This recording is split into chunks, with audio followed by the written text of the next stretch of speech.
for all sorts of reasons, Nice has healing powers. And whether it is just that area and all the people that used to stay there, or it's the salty air, or it's all the amazingly healthy fruit and vegetables and the food, local food, the actual Nice cooking. Welcome to Season 2 of the Stories Cafe podcast, the espresso version of Stories Cafe, a brief, enriching pause for reflection on literature, cinema, archetypes, philosophy, and the art of living deliberately. I'm Annette Wernblatt, course creator, internationally published author, and wanderer at heart. So cozy up and let's once again step into the world of stories and the deep ways in which they can shape the lives we live.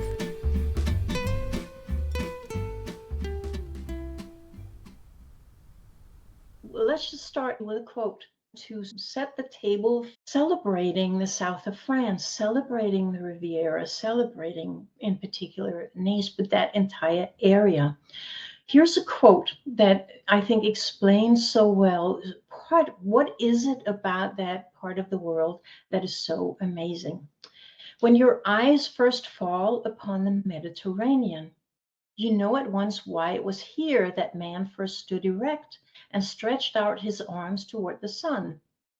It is a blue sea, or rather, it is too blue for that hackneyed phrase which has described every muddy pool from pole to pole. It is the fairy blue of Maxfield Parrish's pictures, blue like blue books, blue oil, blue eyes, and here comes the main part. And in the shadow of the mountains, a green belt of land runs along the coast for 100 miles and makes a playground for the world.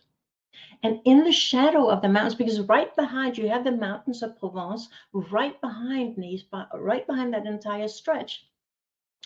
And I think it's the most beautiful description. In the shadow of the mountains, a green belt of land runs along the coast for 100 miles, the entire Riviera, and makes a playground for the world. And the quote, of course, is from one of the other great lovers of the south of France, namely F. Scott Fitzgerald.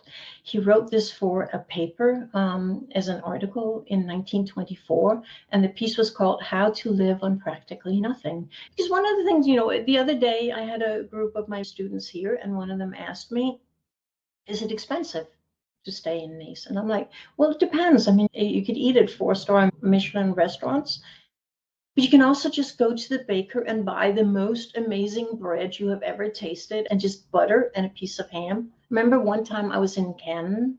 It was not during the film festival. I was just there.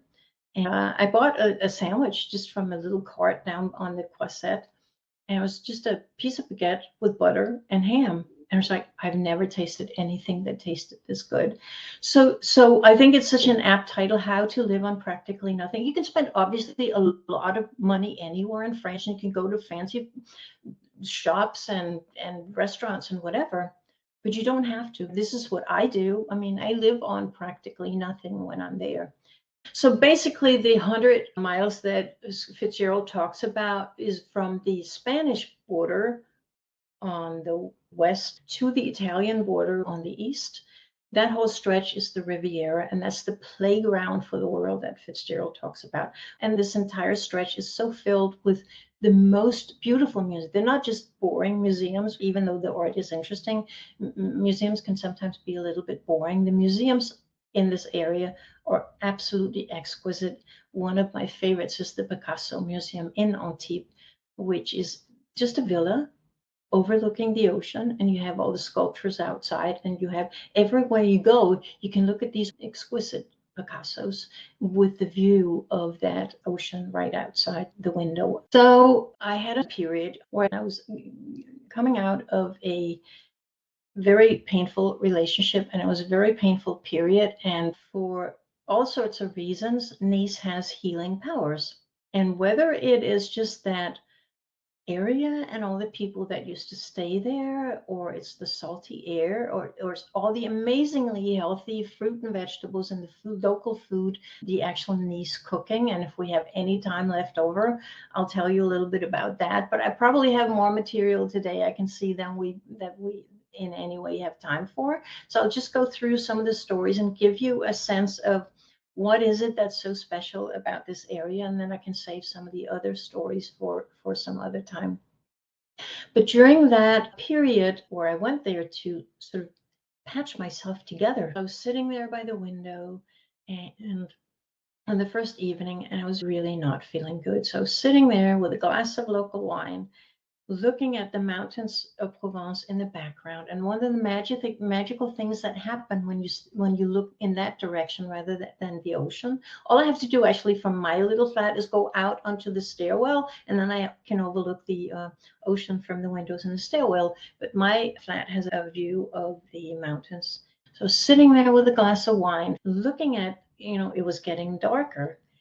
The lights start coming on in the mountains of Provence. People live there, so you can't see the houses, but you can then see these little, almost like a string of pearls, that the little lights would come on more and more and more in that whole area.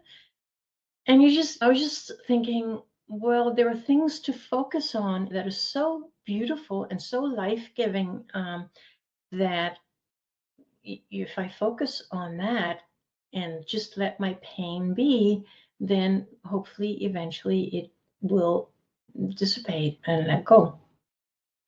But then I started writing these things down, that I started writing a collection of, it's not exactly short stories, because it was a sort of combination of therapy just to go through my emotions, and also turning it partly into fiction. Um, so I started writing a chapter every day. And I would just, during that time where I had my apéro, as they call it in France, which is the apéritif, when the workday is finished, you have a single drink, a glass of wine or something else. So whether it was in my room or whether it was downstairs in a cafe or a restaurant, I would take out my phone, which was a tiny little iPhone at that time, and I would write a chapter on that phone. And I would send it to my coach in Edinburgh every night. And so I still have that collection of prose. It's all still in draft form. I've never done anything else with it ever since. But preparing for this day, I thought, well, maybe I should actually take that up again and look at all those chapters and tweaking them a little bit. Because now at this point, years later, there are obviously more fiction than fact. So I would like you to actually read you a few passages from that work, which sort of tentatively is called The Pilgrim. Chapter 6 is about painting. And here's the opening of that chapter. It's little wonder that the light here has inspired so many of the great painters. The sunset over the Mediterranean every night looks like a perfect watercolor painted by a soft, loving master's hand in an endless variety of pastels that constantly transform and shift with every second that passes.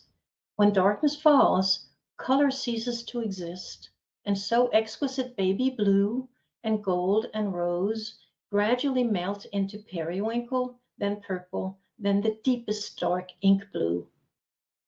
Now, as I sit here, I have right in front of me the ocean singing its forceful ancient lullaby, all black except for the moon that it reflects. Thank you so much for joining me. If this episode added value to your day, you're always welcome to return. You can follow the podcast on Spotify or Apple Podcasts so that each new episode lands directly in your podcast app. And if you feel like leaving a review, it helps others to find their way here too. If you'd like to go deeper, you're warmly welcome inside Stories Cafe. Just go to stories-cafe.com, where you'll find further reflections, conversations, and a growing library of ideas. I'm looking forward to welcoming you back next time.